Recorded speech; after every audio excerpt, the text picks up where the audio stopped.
What's up, y'all? It's your boy Niner Faithful. How's everybody doing? Super Bowl week is finally here. How you feeling, Niner Empire? Me myself personally, I'm feeling legendary, baby. I'm feeling like a soon-to-be six-time Super Bowl champion. You know what I'm saying?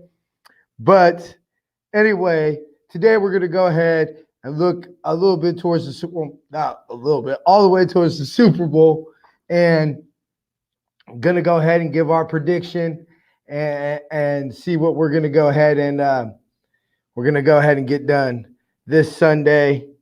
Before we get started today, a quick reminder: you can find this podcast everywhere you find podcast. That is, of course, Apple Podcast, Spotify, Google Play Music, Google Podcast, Stitcher, Spreaker, Blueberry, TuneIn, or Castbox. And of course, as always, please rate, review, and subscribe. If you are watching this on YouTube, please make sure to hit that subscribe button and also go ahead and give that video a thumbs up and a comment on what you thought of the video. And don't forget to hit that notification bell. And let's go ahead and get started. What's up, Bob Money? How you doing, baby? Good to see you. I hope you're having a legendary week. So, before we get started today, I wanted to go ahead and go over the Facebook poll and Twitter poll of the week. This week's Facebook and Twitter poll.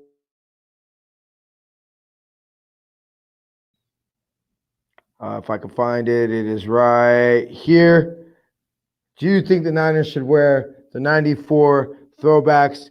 85% of people on Facebook and Twitter said yes. 15% said no. Of course, as we all know, the NFL, basically, there's some haters. And, what can you do? But to participate in our weekly poll for prizes, we're going to be giving away a very, very special surprise next week. Participate in our weekly poll for prizes each week on Facebook and Twitter. We have a weekly poll question. All you have to do is either like our Facebook page or follow us on Twitter and vote. Good luck, everybody. We have no Kittle Corn MVP of the week this week. So, as we all know, this Super Bowl is getting billed as, Patrick Mahomes versus and the Chiefs offense versus, Bob Money. You know what? That is a great point. We're going to go ahead and highlight your comment. I think the Madden curse is going to take full effect on Patrick Mahomes. Well, we're going to go ahead and get into that in a second. But, I agree with you. I don't know necessarily about the Madden curse, but, y'all know me. I'm a Niner historian, and I kind of like to tie things, that are relevant and into things that have to do with that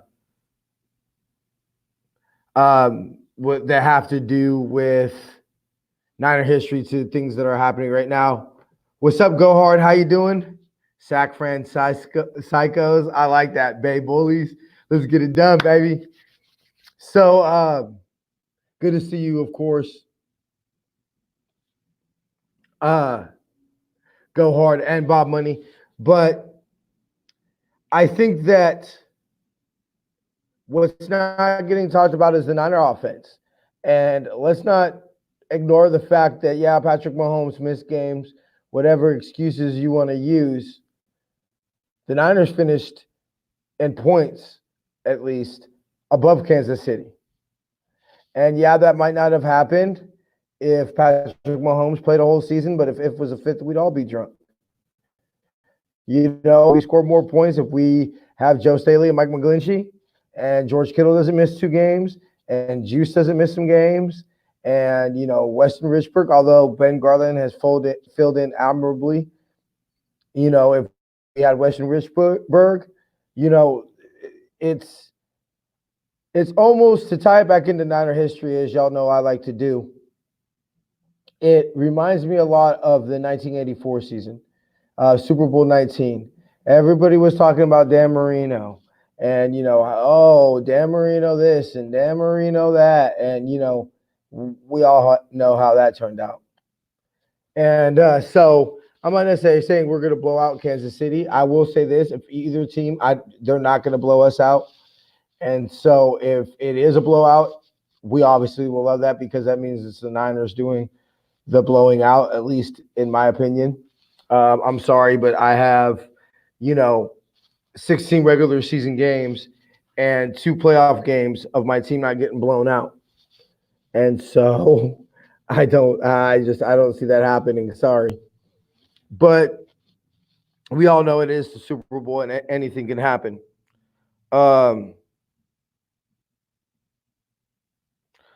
So I came up with this little bit of research myself, and I'm going to go ahead and break down the quarterbacks that we have faced this year. This is, of course, with completion percentage, yards, quarterback rating, and yards per attempt, which I think are pretty significant statistics when it comes to judging quarterback. Jameis Winston had a 55.56 completion percentage, the 4th worst of the season. 194 yards he had passing, the worst of the season, and his 45.4 quarterback rating and 5.39 yards per attempt were also the worst of the season for him. Andy Dalton, a 61.9% completion percentage, 3rd best season, 311 yards were the 4th best he had during the season. His quarterback rating of 90.5 was his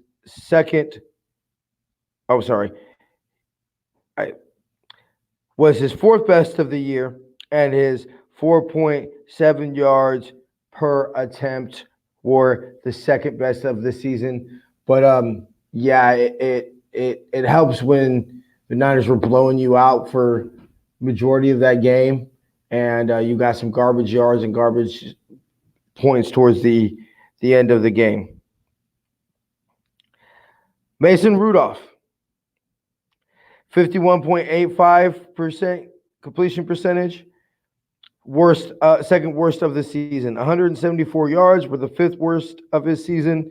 A quarterback rating of 81.4 was the 3rd worst, and his 6.44 yards per attempt were 5th best during this season. Jared Goff. Now this is where it gets real interesting. Oh, I'm sorry, Baker Mayfield. We don't want to skip over Baker Mayfield. He had a 36.36% completion percentage, worst of his season. His 100 yards passing were worst of the season, and his quarterback rating of 13.4 and his 4.55 yards per attempt were also the worst of the season. Jared Goff, week 6, 54.17 completion percentage, 2nd worst of the season. 78 yards were the worst of the season. His 60.8 quarterback rating was 2nd worst, and his yards per attempt at 3.25 were worst of the season. Case Keenum, this one, a lot of it was the best, but that one's really skewed because of the rain, and he only threw 12 a pass. Kyle Allen, 51.35 completion percentage is the worst. 158 yards passing, 28.9%, 28.9 QBR, and 4.27 yards per attempt were all worse. Kyler Murray, he kind of lit us up, 70.83% completion, 4th best. 241 yards were tied for his 7th best. His QBR of 130.7 and yards per attempt at 10.4 were the best of the season. Of course, Wilson in week 10, 70.59% completion, 5th best, 232 yards completion or yards, 5th worst. QBR of 86.9 were the fifth worst, and his yards point attempt of 6.82 were the fifth worst. Kyler Murray actually had a semi-better game the second time, 72.73 yards completion percentage, 150 yards were his third worst. QBR of 108 was his third best, and his 4.55 yards were second worst. Aaron Rodgers, we all know. Lamar Jackson, Drew Brees actually had a great game against us. Matt Ryan, same as the rest of the quarterbacks. I mean, the theme here is that I'm not going to sit here and read a million statistics to y'all. Basically, quarterbacks don't do shit against us. And, very few quarterbacks have done anything against us. Now, is Patrick Mahomes very well capable of having the best game of any quarterback? Yeah. Does that mean if he has the best game against this defense of any quarterback, does that mean that we don't stand a chance? No. Because even if Patrick Mahomes goes off and throws for 404 touchdowns, no picks, and, as long as their running game doesn't go off as well, I think we still stand a chance in that game. I trust that Kyle Shanahan can get us 5 touchdowns or at least 4 touchdowns and a field goal. I think we can score 29 points. And so I think the key to this game is the Chiefs can essentially score on every possession. That is a possibility, or at least on a high percentage of their possessions. So I think that one of the keys on the defensive side of the ball is to limit their possessions by forcing turnovers. If they're going to score on 5, let's say they get 9 possessions, they're going to score on 5 of them, then getting 2 turnovers is going to be crucial. Now, the offense, of course, can score on 6, 7 of 9 possessions. But I don't think that we're going to have 9 possessions. I don't think either team is going to have 9 possessions. Although, Kansas City, we all know, is going to line up to do everything but stop the run. Well, that's fine. Just because you line up and want to stop the run doesn't mean you're going to do it. And so will we rush for 285 yards? No. But will we be able to run the ball consistently and be able to get 3, maybe 4 4 is my stretching. But can we get 3 yards per carry? Hell yeah. We get 3 yards per carry. I mean, I like that. Keep Patrick Mahomes off the field, shorten the game. Let Jimmy throw when he has to throw. I mean, I'm not going to sit here and say that this game is in the bag. I feel very confident. I think that we didn't get this far. I think that we're a team of destiny. I think that, when the players hit the field, with Harbaugh, you always got the sense that there was no connection between the Niners of the past and the Niners of the Harbaugh era. I mean, yeah, of course, there were individual players that might have had relationships from previous regimes or through visits or whatnot, but Harbaugh didn't. What's up, Jason? How you doing, brother? Welcome to Super Bowl week, baby. We're going to go ahead and highlight Jason's comment because I just like doing this and having it pop up on the screen. I think that looks pretty cool. But so I think that it's important to realize that when those players step on the field on Sunday, they're realizing they're not just playing for themselves. They're playing for that SF on the helmet. They're, of course, I'll say it a million times, baby. Super Bowl week. Super Bowl week, Super Bowl week, Super Bowl week. Man, I'll say it a billion times if y'all want me to. I'll never get tired of saying Super Bowl week. And my team is in it. My team's got a chance to win. I'm confident that I think my team's going to win. Oh yeah, baby, ain't no better feeling in the entire world except for being at that parade. That's gonna be the only thing that's gonna feel great, baby. But maybe I'll make a shirt that says that feels greater, baby. But the players are going to be realizing that they're playing for the empire. You know, they realize how hungry this fan base is. I mean, it's been 25 years since we had a championship, y'all. Tomorrow it'll be 25 years. 25. That means somebody who was born on January 29th, 1995 is old enough to rent a car. They are a quarter of a century years old. They could very well have children of their own. Probably do. A lot of them. That's very crazy. And also, I can finally get rid of this and trim it. It's crazy. It's itchy. It's horrible, but we move on. So also, I wanted to go ahead and say this while I have the opportunity before the Super Bowl. I expect a big game from Dante Pettis. And when I say big game, I mean I don't think he's gonna break any of the reception records or anything of that. But I think this could be the type of game that you see him maybe have 2 touchdowns or a game-winning touchdown, just or a run back on special teams. I mean, I'm looking for a way. I don't think it's necessary. I don't think we're that big of an underdog that we need to do something like that, like recover an onside kick or run back a defensive touchdown or run back a kickoff or a punt or something like that. I don't think that that's necessarily, we're not that much of an underdog that we need to do things like that. But it would definitely help, especially if you're talking about, hey, if you want to believe Dante Hittner, he thinks the Niners are going to win by 3 touchdowns.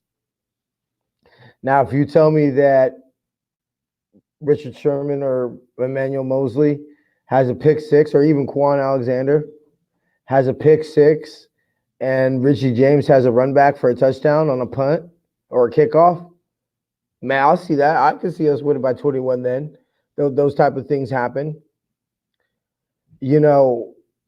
But no defensive touchdowns, no special teams touchdowns, no things like crazy turnovers deep in Kansas City territory. They turn the ball over deep in their own territory.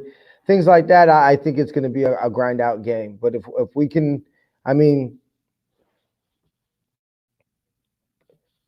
dude hasn't even been on the field in a month.